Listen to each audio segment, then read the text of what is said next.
Hi everybody, it's Mikujin and welcome back to Speedpaint. Today we'll be coloring Link from The Legend of Zelda. As you can see, I've already laid down the flat color, so I'll just be doing a lot of shading. This is my first time in this video using this free software, FireAlpaca. Many of you may know FireAlpaca. It's quite a decent software for a free one, but I overall prefer Intuos over this. Let's state the good things about FireAlpaca. Well, the good things are its brushes, its variety of brushes. I love the symmetry brush. It's really cool, I have to say. And I also like that you can actually erase some parts to make the image transparent, and that's actually quite a cool feature that they add in this software that Intuos does not have. And the third part that I like about FireAlpaca is that when you zoom in, like really zoom in, it starts dividing the layer into like a grid paper style kind of thing to show, oh, this pixel is gonna get colored and stuff. And it's very useful for pixel art. And that's pretty much all I can think for what FireAlpaca does right. And the parts that I don't like about FireAlpaca are, well, its blending tool. Let's start with that.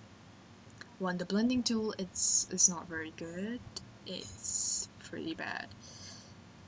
Even with blending or blur cranked up to the max, it's not as good of a blur tool as the one in Intuos. And or Photoshop for the matter. The second part that I don't like is the fill tool. The way the fill tool works is very strange and very similar to the fill tool in Microsoft Paint, and that I don't like. Because like in here, if you, let's say I select the bottom layer there, and if you can see on the layers, I filled the whole thing. I expected the whole bottom layer to be gray, but only the outside of the Link was gray, and that usually is not supposed to happen, because that's not how the fill tool works in Intuos. It's a way of logic that I don't get.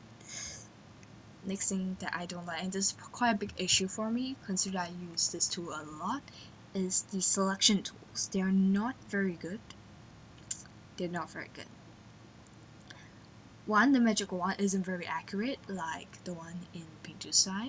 They don't really have any selection or deselect pens like the ones in Intuos. Yes, I'm going to compare this to Intuos. Okay, disclaimer before I go any further. This is personally my opinion, and I'm personally comparing this to my past experiences, so please don't go ramming down your keyboard typing that comment of rage and despair. This is personally my experience, and yeah. And well, there's no select or deselect pen and eraser thing tool, I guess, or at least I haven't found it yet. Pretty much I've searched the whole brush menu, and the other thing I don't like is that how the tools are all crammed to the side of the screen, and I just don't really like that much. Also, the next one is okay, I know this is how most softwares choose their colors, but I don't really like the way they choose the colors here. I prefer to use a color wheel-esque type of color picker, like the one in Intuos. You usually see in my Intuos videos, there's usually a color wheel, and then there are 3 lines below, and that's a lot easier for me to pick colors. Next thing I don't like about this is the layers. Well, the layer types. The multiply and the overlay, they work quite okay, I guess. But the darken and lighten layer don't work as well as the luminosity and shade layer in Intuos. They don't work as well, or to me, they don't even work at all. I may be doing something wrongly, but this is personally my experience, and yeah. So if you're a beginner and you want a free but decent software, I highly suggest FireAlpaca, because it's actually quite decent despite it being quite inferior to Paint2Sci or even Photoshop. Well, let's cut some slack because, well, it's a free software.